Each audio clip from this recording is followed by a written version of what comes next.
And welcome back to the Young Dad Podcast, whether you're outside grilling, mowing the lawn, changing dirty diapers, or maybe you missed, maybe you finally got those little rascals down, and you got a moment to sit back, relax, and listen to your favorite podcast, wherever you're at, whatever you're doing. Thank you for listening. Thank you for tuning in. I'm your host, Jay. Today, we're going to be exploring mental health, one of those things that we can always explore deeper, always explore more, and talk about. There's endless rabbit hole things we can talk about when it comes to mental health. So I'm really excited. We're also going to talk about creativity, the power of the authentic self-expression with a groundbreaking guest. Joining me today is Dr. Fred Moss, psychiatrist, author, and the founder of Welcome to Humanity. A little bit about Dr. Fred Moss here. He is a distinguished psychiatrist, mental health advocate, and innovative thinker with over 40 years of experience in the field.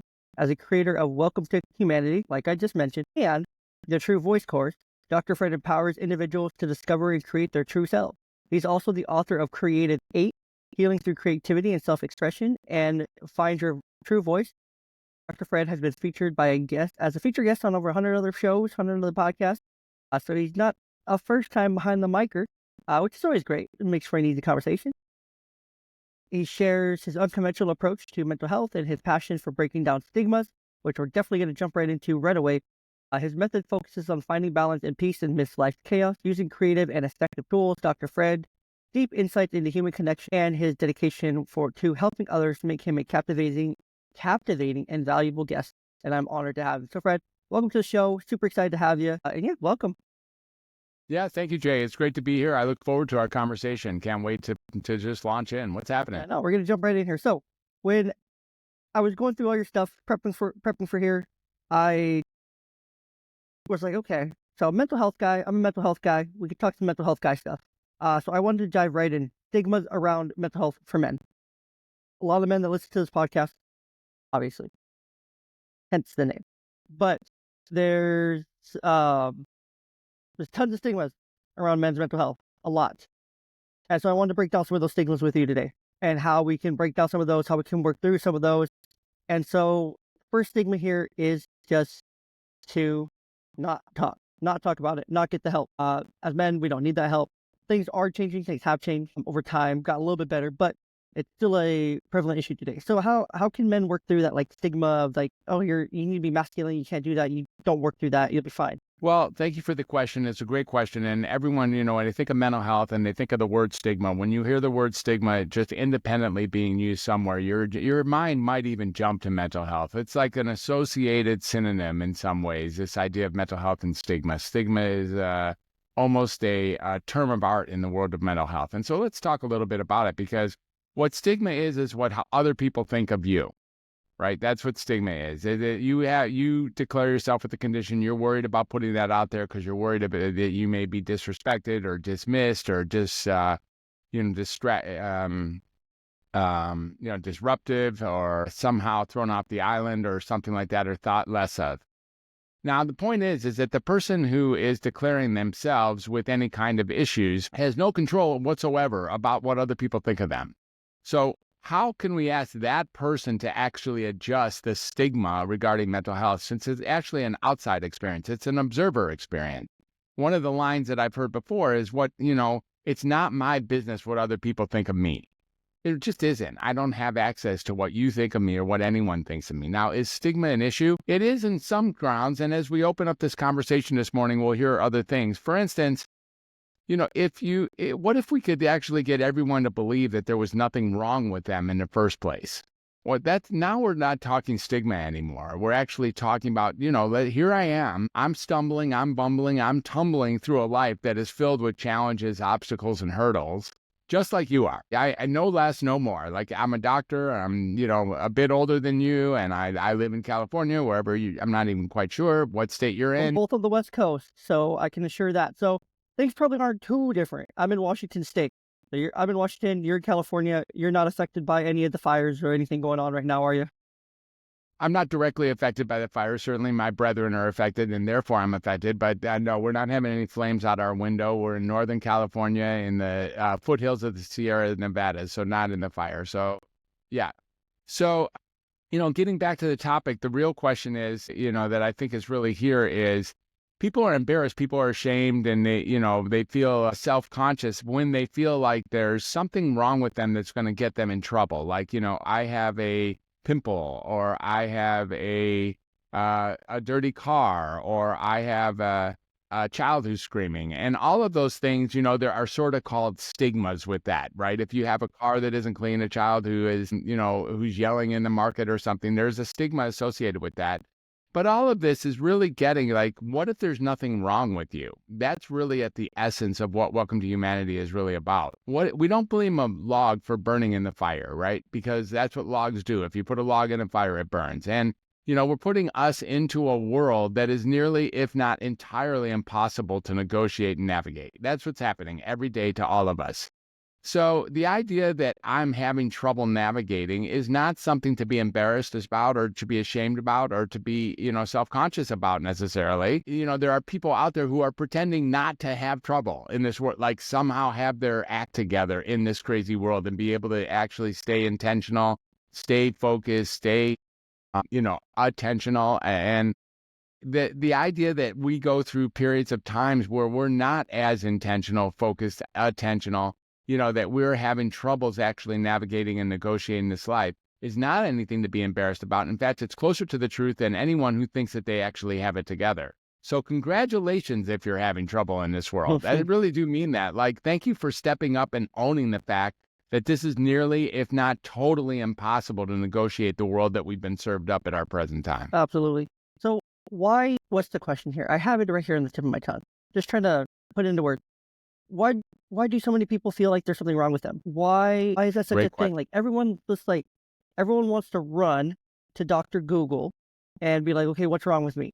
Whether it's a physical illness, whether it's a mental illness, whether it's an emotional, behavioral, social issue, like there's something wrong with everyone has something wrong with them all the time. When in reality, it's not that bad. It's really not that bad. Not only is it not that bad, there might be nothing wrong with you at all. Seriously, not even little. Like the fact that you're really uncomfortable, the fact that you're very disturbed, the fact that you're in pain or confused or distracted, or you haven't finished your homework, or you feel awkward in a crowd, or you feel scared about the future, or you are generally, frightened with how the world's going down, or you are anxious about something that's coming around the corner, or you're sad about something you did. Like, welcome to humanity. That's the point. That's the point of Welcome to Humanity. It's like, this is how it goes. So it's interesting you bring up this thing of why do people need to have something wrong with them? Why are they so compelled to get confirmation that there's something wrong with them? And I've looked at this through many different lenses before. This exact, that's a question every single morning for me, like every day, every single day for 45 years. That's my question. Why do you think there's something wrong with you? And why are you coming to see me after all? After, if there's something wrong with you, I get it that I got a degree from school and I've talked to a bunch of people, but what are you hoping can really happen when you come and see me? That's really the question I'm really asking. And psychiatry has a, exclusive position inside of the medical industry, in that I think it might be the only field where if the doctor tells you that there's nothing wrong with you, you actually get upset. That's just not true in other, if an oncologist tells you there's nothing wrong with you, you're like, cool. If a cardiologist says you're good, you're like, that's good. If even a general practitioner, you're hoping for that negative checkup. In psychiatry, you come in and, and your doctor has the audacity to suggest that there's nothing wrong with you, just get really frustrated and angry. And I'm going to go see a real doctor. The doctor gets blamed for not confirming that there's something wrong with you. Now, everyone, like you said, you really used a big word here, everyone believes there's something wrong with them, including you, including me. Everyone inherently believes that. And that's because we're comparing this experience we're having to the experience we're watching with others, our insides to their outside. And if I knew that there was something wrong with me, if, every time I was uncomfortable, which already, it's only 6 something here in California, and I've already had that experience several times today. Already, from the moment that I woke up a few minutes ago, an hour ago or so. And so if everyone, what purpose does it serve to have something wrong with us? Well, it means that I'm not responsible for all of my behaviors. It's not me, honey. That's my ADHD. That's not me, honey. That's my bipolar disorder. That's not me. That's my major depression. Yeah. I no longer have to be responsible for the things in life that I'm doing that I'm really clumsy about, or maybe even uncomfortable about, or not aligned with. Now, part of humanity is that we naturally think things that are not aligned with our core values. And we naturally do things which are turn out to be significant mistakes. And we occasionally hurt people, sometimes intentionally, but oftentimes inadvertently. We occasionally do things to ourselves that are, not aligned with living a great life. And those things seem like they're wrong and they're bad. But if I can write those off to, that wasn't me, that was my narcissism, that wasn't me, that was my post-traumatic stress disorder, that wasn't me, I'm on the autistic spectrum, that wasn't me, I have social phobia, that wasn't me, I have ADHD, I have bipolar disorder, I have major depression, I have schizophrenia, I have whatever, blah, blah, blah, then we get to actually relinquish responsibility for those areas of our life. Now, with all that said, let me leave a little disclaimer. There are some people who are, really, really happy with their diagnosis and really, really happy with their therapy and their treatment plan and even their medication. That's fine. For those people, if they have found something that they wouldn't trade for the world, that it has brought them their life and they feel stable, sound, and grounded, they should absolutely, positively, without question, continue doing what they're doing. If you get to that point in life over any area, not only mental health, any area of life where you have reached the pinnacle to the point that you couldn't improve if you wanted to, then by all means, please bottle that and keep it and keep doing it. This conversation is more towards the tens of millions, and I think it's more accurate to say hundreds of millions of people who don't feel that way, who feel like they're in pain, they're in misery, they're in some level of confusion, and they know they're being either undertreated, overtreated, mistreated, underdiagnosed, overdiagnosed, misdiagnosed, and this conversation is for them. That the idea is like, shaking the branches from the ground up, really getting, well, maybe in the first place, just because I think there's something wrong with me, or just because I even know there's something wrong with me, doesn't make anything wrong with me.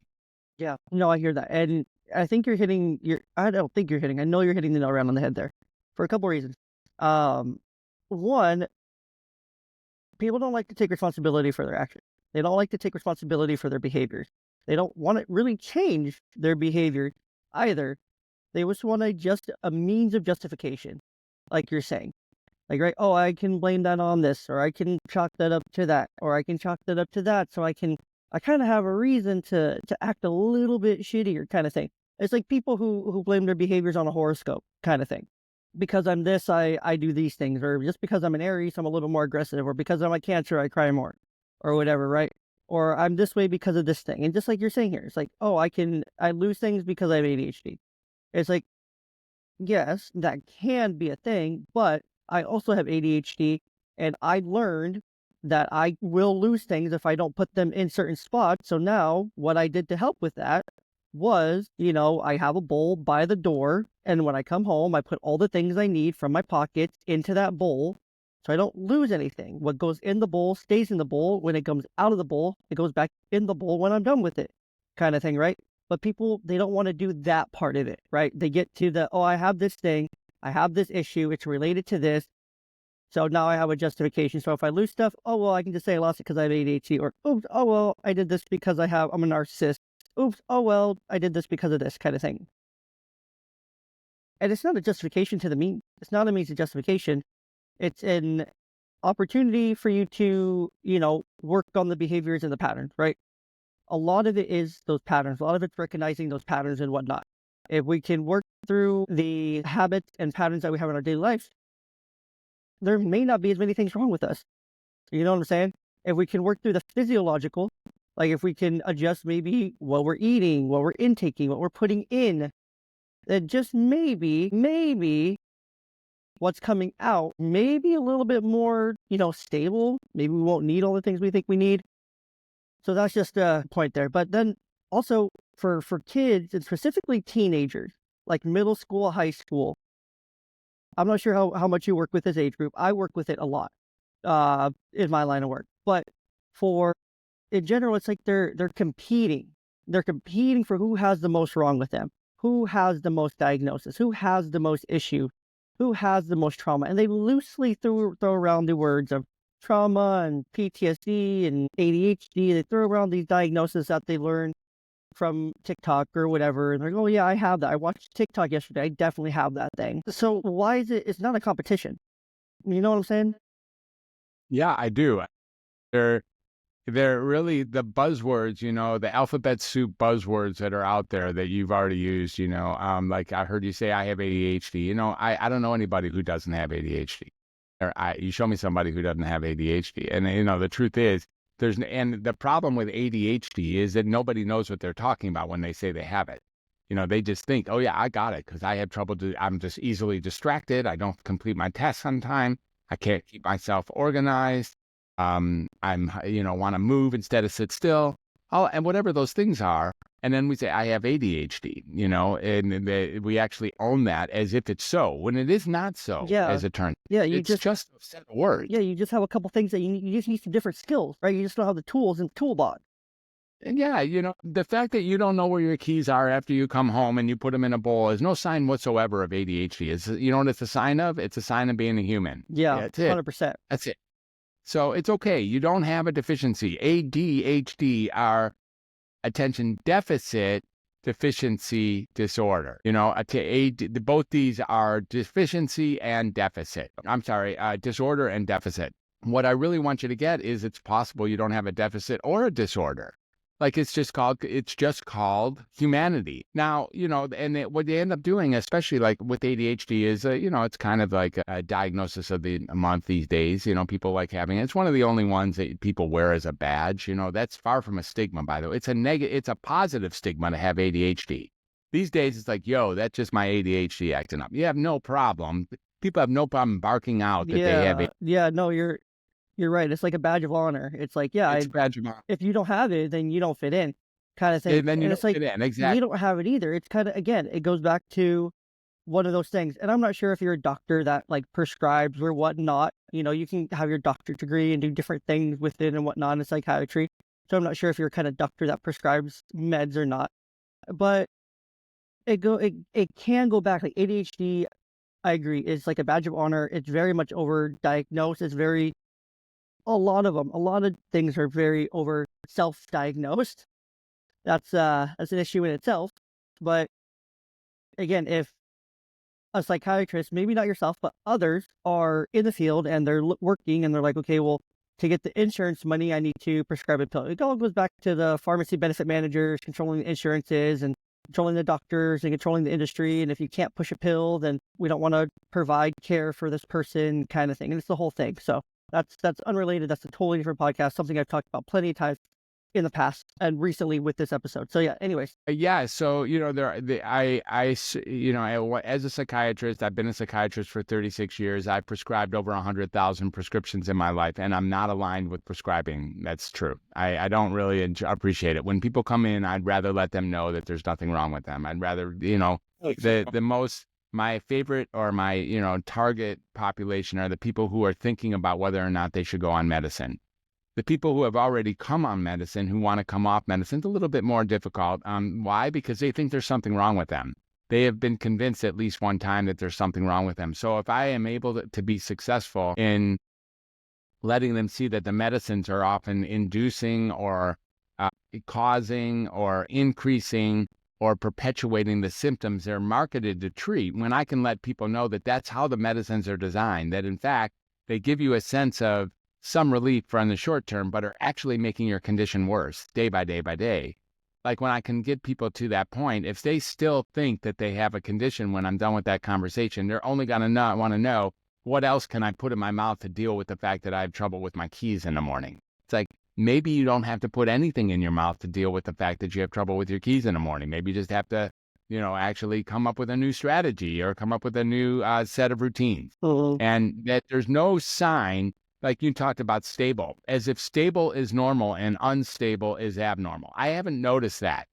I don't know about all that. Being unstable is not abnormal. Being unstable is being human. Yeah. You're not going to be able to find any reading anywhere that says, well, at least we're in a stable age now.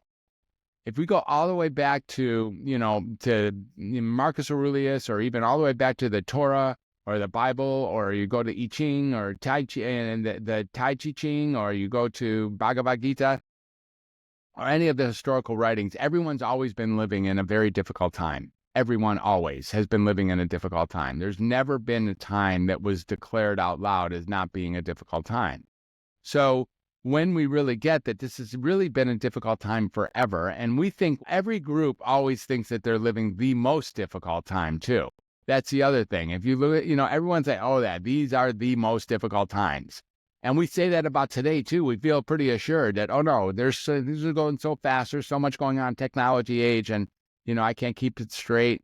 And these are really difficult times. And then you've got these other issues, whether it's wars or trafficking or climate change or elections or all the many things that can go on, the different calamities that are going on in the world. We really think that these times are indeed more difficult, when in fact the human condition has allowed us to live through maximum difficult times since the very beginning of humanity.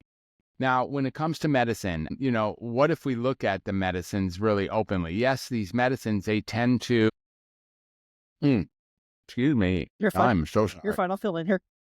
I agree. It's hard for a lot of people to go in and start something new, right? Everyone wants that, like a quick fix, right? A lot of people want that quick fix. Oh, if I get on the medicine, it's gonna fix me, right? If I can get on the medicine, I'm gonna do better, right? It's hard to convince someone. No, you just need to change maybe your habits, your routine, your behaviors, because it's all patterns, right? A lot of what we do as humans, everything's a pattern, everything's a routine. And maybe if we just adjust those patterns a little bit, I mean, granted, there are some people that maybe do need the medicine as a, I don't want to say stabilizer, but as like a bridge, maybe. You know what I mean? Like, I do know what you mean. Like a bridge, like to help me get from this side of the river or to that side of the river. The medicine can help me build that bridge to be able to then do that. And I feel medicine is most effective when you can pair it with a good, a good therapy, a good counseling as well, a good treatment as well, in addition. So then the medicine kind of helps you build that bridge. And then once you're on the other side of the bridge, you can actually do some work on establishing your new village, your new home, your new everything to make the path forward better. So that's just my thoughts there. Yeah, I think that's most people's thoughts. That's the industry thought. Yeah. And that is the industry that created that exact thought process, not the people. That sells a lot of medicine. Yeah. That way of approach sells a ton of medicine. And, what if we learned that the medicines weren't even a Band-Aid, but they were a Band-Aid with a razor blade embedded in it? Would that change things? Absolutely. In other words, yeah.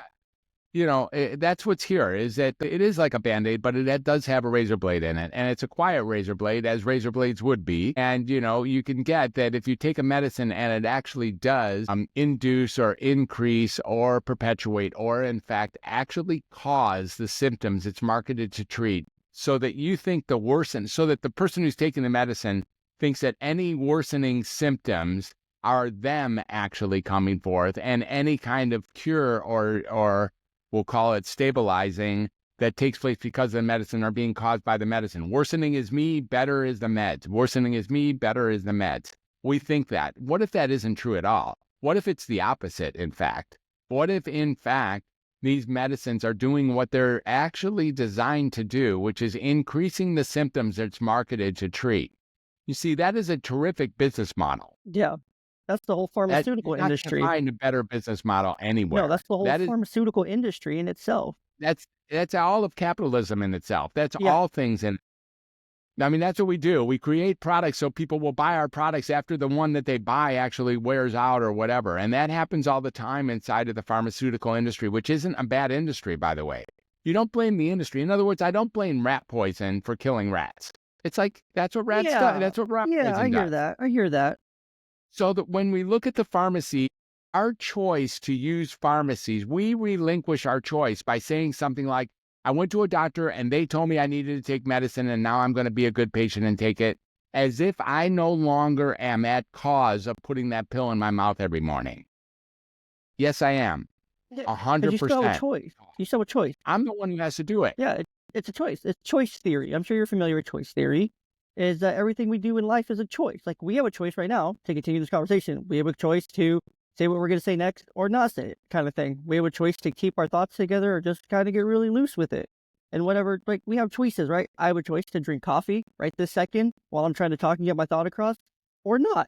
Or, you know what I mean? Like, I have choices. So we all have choices. So it's choice theory. And, we do relinquish that choice, but we're always in control of that choice. Like, we feel like we're not in control, and we relinquish, like you're saying here, we relinquish that choice. But then I feel like a lot of people don't know the side effects. And I met a lot of men who have been on different mental health medications, And it definitely, how do I say this kindly, like a gentleman, it definitely fucks up their life in some ways, right? It can definitely Oh really yeah. fuck them up in some ways. It can definitely lower their motivation. It can definitely lower their desire. It can definitely lower their libido.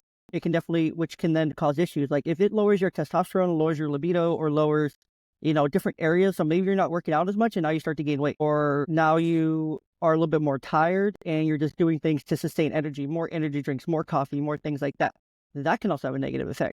Or now your libido's low. Now your relationship with your wife is a little bit strained because now you guys don't have that intimate connection kind of thing, right? So there's all these like side effects. And yes, you can be told the side effects up front. It's like, oh, it may do this or it may do that. Or if you're watching a commercial for something, you're not even going to understand what the side effects are.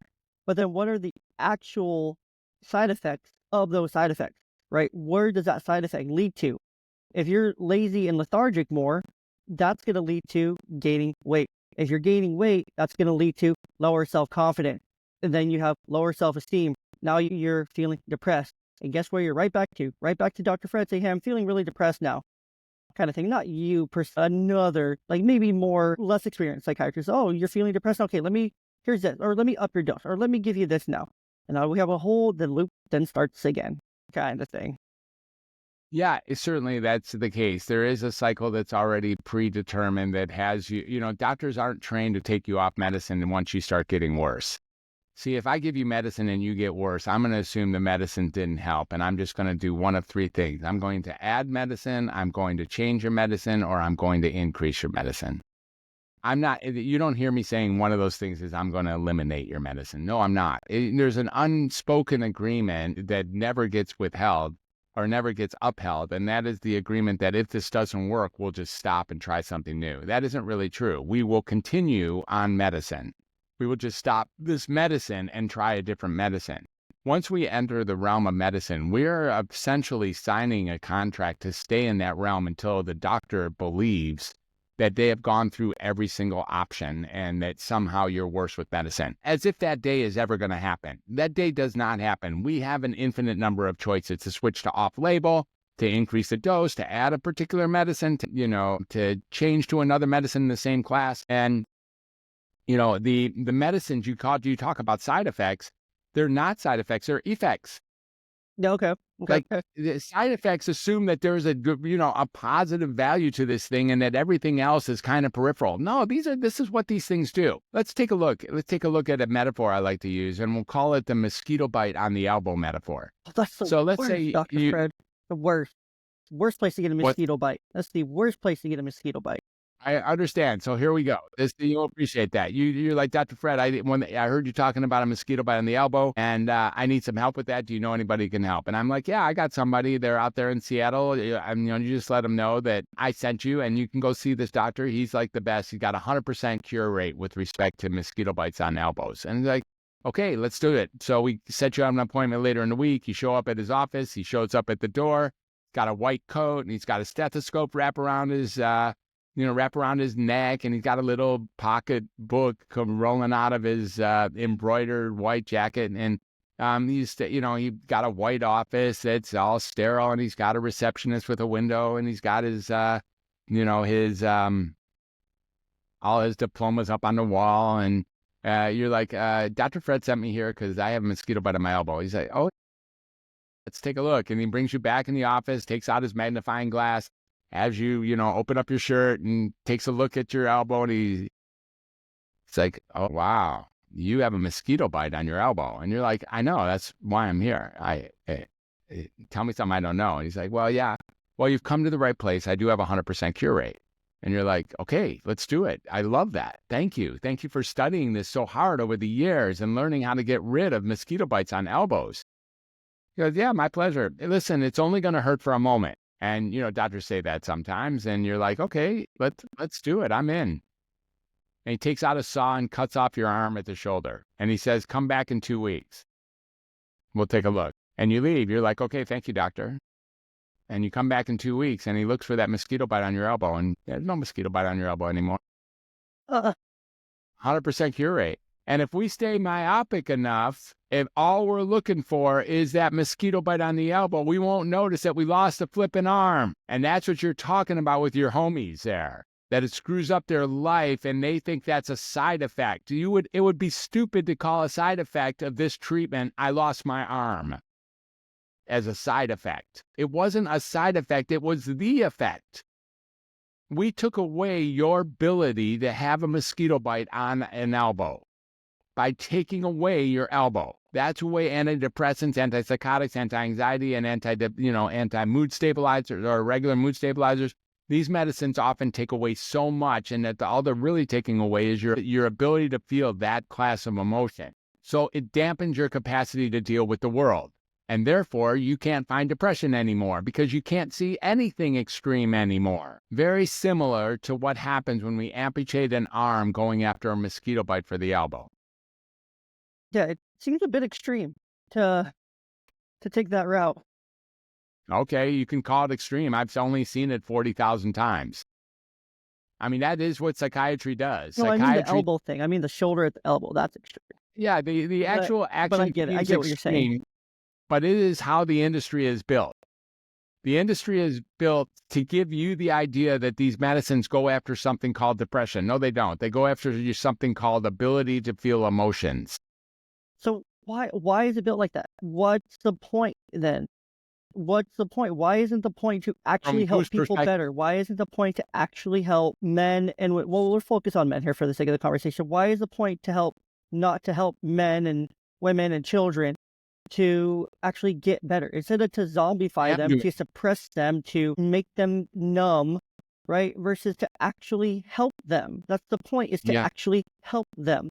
This conversation is actually helping them. That industry is not built to help. It just isn't. Why is that? It's just not built to. But why? Because, look, you want to know why? Look at it from any of the perspectives. Number one, you have a patient who wants to know that there's something wrong. No problem. Done. Yeah, I can tell you something wrong all day. I will tell you there's something wrong with you. You want to come in, and you've already done your research anyways. You don't even need a doctor. You're just wanting a doctor to already agree with what you have found for yours. Just to confirm it. So that is, from a patient's perspective, they're getting what they want. Okay. The doctor is also getting what they want. The doctor is sitting in this doctor role. He's, given a high level of respect. You're the one who's here to diagnose me. You're the one who's got the power to put your pen to paper, to put something on, to give me some toxins that are going to make me worse, that I think are going to make me better. Okay, so from my perspective, it's all good. I get to be important, and I get to be, I get to make money. I get to actually continue being a doctor. If I can create a perpetual patient, that's very good for my bottom line.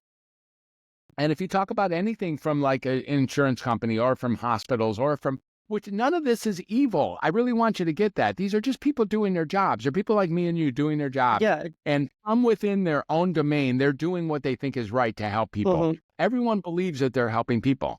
Now, the bottom line also is, and this is, I don't want to implicate the pharmaceutical industry because that's not the point here, but they have billions of dollars per day in profit margin alone. Do you get that there's never been an industry that has billions of dollars per day in profit margin alone? No, there's no industry that does that except for one. Except for one. This one.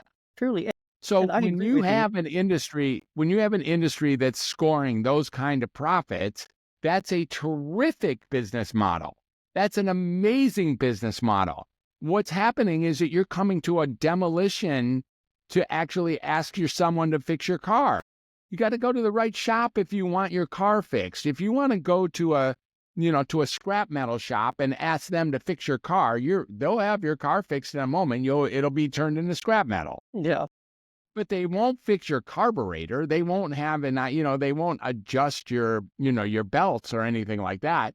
That's not, you're going to the wrong industry if what you want to do is get better. If what you want to do is get better, there's tons of practices that are in place that have been established by humanity over time that clearly help people get better, that clearly give people a greater sense of mission, of vision, of purpose, of being alive, of vitality, of function, of creating futures and living into them, of stepping into our own greatness.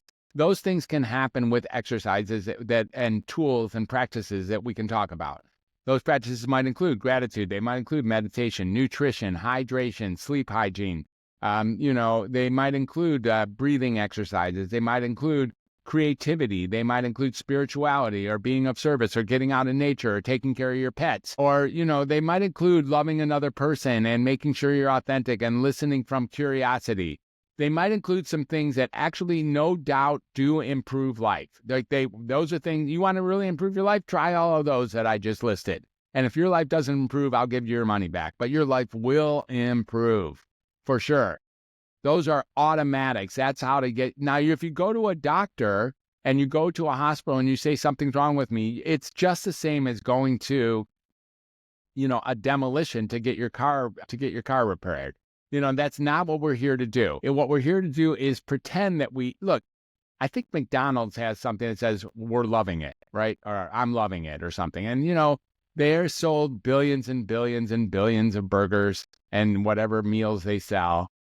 And they're really the furthest thing from food. Well, they actually But have a new ad now, which I thought is incredibly interesting that I've been hearing on the radio when I drive to work and stuff, just because you mentioned McDonald's. And then we'll get into what stuff can get someone better. But they have a new ad to where they're really trying to push that our food's quality. We do quality checks every day at every single restaurant, and we check our food before it even goes to the restaurant. And our farms are all this, and our quality of our food is amazing, kind of thing. It's like, come on, it's McDonald's. We know it's not. You can stop lying to us. We know it's not that good, kind of thing. But that just recently started here since about the new year or so. We're recording this January 15th, so we're about 2 weeks in to the new year. And so that's just when it started. Timing is everything. We have an inauguration in 5 days, and timing is everything. We won't get into all that, but timing is everything. So it's just coincidental timing. I don't know. But call it what you will. But it just brought up that thought with McDonald's. When we know it's not good. We know it's not good for us, right? But we put it in our bodies anyways. But then what happens? Well, you're probably in the bathroom, or you're probably feeling pretty crappy and tired and sluggish after eating it. More than likely. Versus if you go to Jersey Mike's and you get a nice fresh sub with fresh baked bread and, cold cut meat and veggies and things like that, you're probably going to feel a little bit better going that route. You still may feel tired, lethargic, things like that. But if you get McDonald's, you already know it's a guarantee that I'm going to feel this way, kind of thing. So it's just, you got to pick your poison, kind of thing. But to kind of go back there, what are some of those things again that we can actually do to actually help get ourselves better? I want to break that down here in our last about 10-ish minutes together. Well, there's a lot of things that we can do to break it down, and finishing up this last topic we talked about, there's no coincidence that the FDA is the FDA. If we look at the FDA, we can see that food and drugs are in the same bed together, and the same commission that manages so the same commission that manages McDonald's is the ones that manages the drugs that we think we're taking to help us. Yeah. And they're exactly the same administration. And the same exact people running it. It isn't like they switch for food and drugs. Like it's the same exact company or the same exact monitoring, regulator. So, that's the one thing. Completely okay. Again, back to the disclaimer. If you're taking the medicine that you think is saving your life and you wouldn't change it for the world and it clearly helped you and you disagree with what I'm saying and you're pretty sure that it's, taking you to the higher levels and you bridged the gap and got to the other side of the river and you think that you're actually pulling your stuff together now as a result of your medicine, please stay on your medicine. Yeah. No problem. Yeah. No problem. This is for the hundreds of millions of people who don't think that, who are taking medicine. Yeah, and for the people who would have self-diagnosed, who went to Dr. TikTok, Dr. Google, Dr. WebMD. Us doctors will give you what you want, no problem. We would much rather give you what you want than argue with our ideas of it, because you don't want to hear our ideas anyways. Generally, I feel like if you a lot come of people in, do, though. Like if you were my psychiatrist and I went to you, and you said, well, there actually may be nothing wrong with you. And maybe I'm an exception to all this. And I'd be like, but I feel this way. Like, how can I work through these things then? What can I do different then? If it's not a medicine, what else can I do? But people don't ask that nearly enough. But I feel like there's tons and tons of millions of people out there that will be like, wait, I can ask for an alternative. I don't have to do medication, but I'm being pushed I'm being pushed to medication. Kind of thing. No, you're not being pushed. You showed up. I showed up. You're not being exactly. But people will reframe it and be like, frame it that they're being pushed, but no one is pushing you. Yeah, we're not forcing you. Like you don't force people, and you have to take this prescription. You have to take this pill. There are alternatives, and if we talk long enough, then that's going to be the conversation. Well, you say you have these ADHD symptoms. Well, before I diagnose you, before you get this diagnosis of bipolar or ADHD or oppositional defiance or OCD or whatever it is, right? I work with a lot of kids, so I get a lot of conduct and ODD kind of thing. It's like, well, before I just, slap this label on your kid, let me slap this kind of generic label. Let me slap an adjustment disorder or No, nothing. Just kid. an unspecified. Yeah, let me put something unspecified, right? Let me put something that needs No, more how about generic. you don't diagnose at all? Well, just for billing purposes. Oh, yeah, but they see it's really not just for billing purposes. It might be what you're using as your incentive, but once you do it, you have strapped that person with that diagnosis. What if you actually let the people know that they don't even have a diagnosis?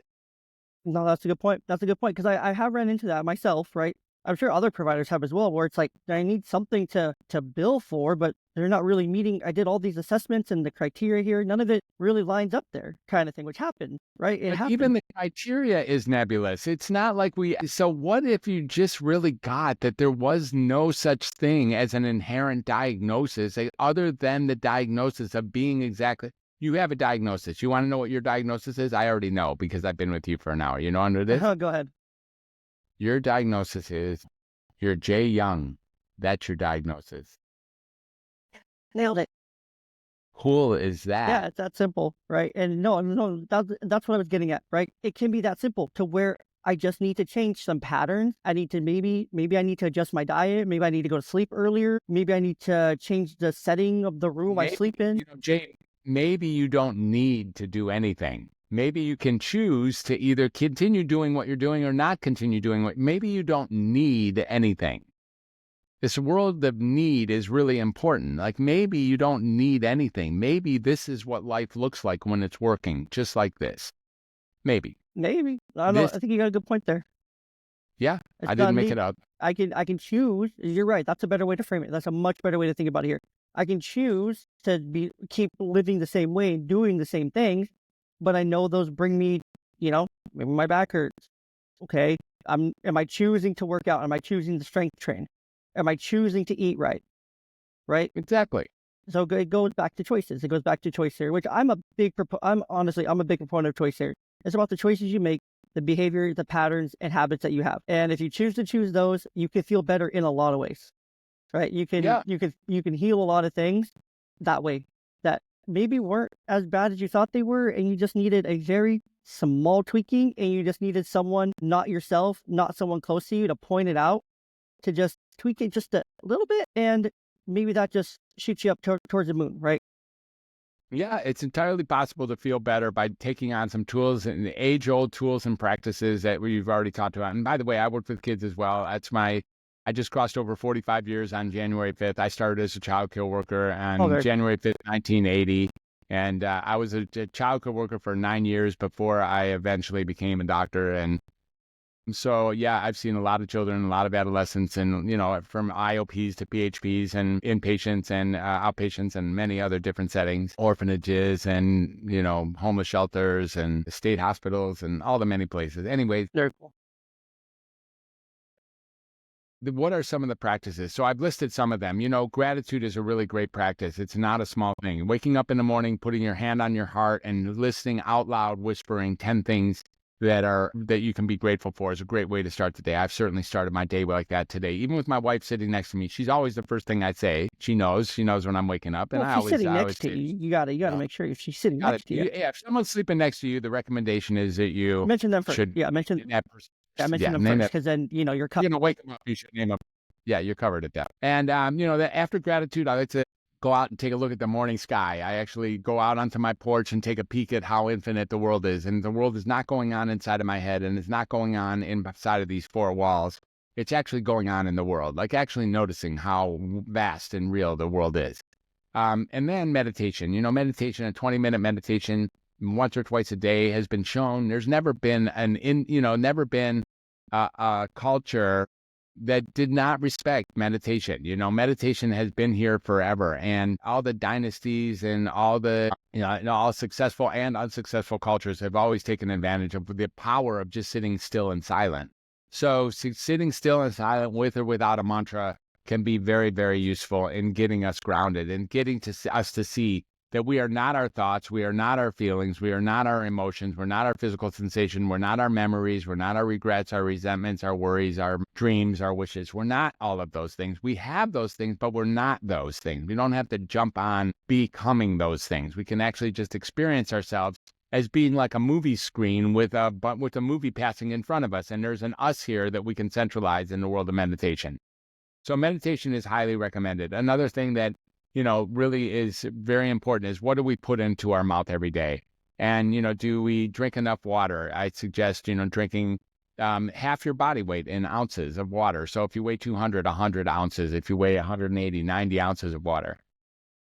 Drinking herbal tea as opposed to some of the other water alternatives. And, really keeping our drugs and our, white powders like processed flour and sugars and those things out of our system. And making sure that we have a flow is a really important idea as well. And then we start looking at, what about creativity? I wrote the book Creative 8, and as you already mentioned, thank you. And Creative 8 looks at 8 different ways to be creative: art, music, dancing, singing, drama, cooking, writing, and gardening. And we start looking at those as well as a couple others, including like photography and cleaning, as well as the trump card of all those, which is helping anybody do anything, being of service. And utilizing these creative acts can really open up new avenues for self-expression. And what we're really talking about here, more than anything else, oftentimes psychiatric problems, or what people think are psychiatric problems, are associated or a direct function of our difficulty in communicating effectively with other people, that we're not able to listen, or we're not able to speak as well as we wish we could. Or we're not able to self-express. But with creativity and using our even rudimentary forms of art or rudimentary forms of music, call that drumming if you want, like just touching on some art, touching on music, dancing, singing, drama, etc., can open up new avenues of self-expression. And then, we start looking at sleep hygiene, or pampering ourselves, or having authentic conversations, or getting out in nature, or journaling, or reading actual books, or being of service, or, spirituality, creating a relationship with some form of higher power. All of those things are available to each and every one of us, including yoga and Tai Chi or Qigong, or some of the non-combative martial arts that are out there that are stabilizing and unifying for our mind, body, and spirit. These are things that are not just woo-woo. They're much, much, much, much, much, much, much more potent than any medication that any psychiatrist could possibly give you. Much more potent. They actually work. And they not only work to cover, they're not a Band-Aid with a razor blade in it. They're actually an invitation to transform into something you thought you were that you are no longer. Maybe you never had a diagnosis in the first place. That's kind of really, really important to get. Yeah, no, I love that. Those are all great. There's so many things there. There's so many great suggestions there, and we'll try to put as many of those as we can in the attach. If you go over to youngdadpod.com. Yeah, if you look at the Moss Method, go to my website and look at the Moss Method, and all 20 of them are listed. Yep, it'll be there in the show notes of this episode when it releases. We'll try to squeeze as many of those we can onto the interactive worksheets, which you can find on the resource tab on youngdadpod.com as well, for you guys to try. With that, that's everything we got. I just want to just shout out the Podbeat app. Podbeat was the opening beat of the podcast. That was our lo-fi beat. You can use Podbeat for free, download it from the App Store, and turn any podcast into a musical experience. Absolutely fantastic thing there, or audiobook. It's great. So Dr. Fred, thank you so much for sharing your unique perspective on mental health, creativity, self-expression. Your work is a powerful reminder that true healing begins with our connection to ourselves and to others. Your insights will undoubtedly inspire many of our listeners to take the first step toward reclaiming their mental well-being and toward reclaiming themselves, right, and making those choices. So to our listeners, if you want to dive deeper into Dr. Fred's transformative approach, you can visit the website, and correct me if I'm wrong, Fred, drfred360.com. That's one of them. And then the broader website is welcometohumanity.net. But they both are ways to find out. And you can get, I'll give your audience capacity to book a call with me, and we can talk about whatever's going on with your life and maybe the approach that bring you a sense of stability and satisfaction in this really overwhelmingly chaotic and obstacle-filled world that we're all trying to navigate through. Chaotic and obstacle-filled world. Couldn't have said it better myself. So yeah, you can explore his books, courses, podcasts, everything he's done to help finding your true voice and living a more authentic life. Thank you guys all for tuning in to the Young Dad Podcast. If you found this episode insightful, make sure you subscribe, share, leave a review. And until next time, take care, embrace your creativity, and lead your family with authenticity and yourself. Thank you.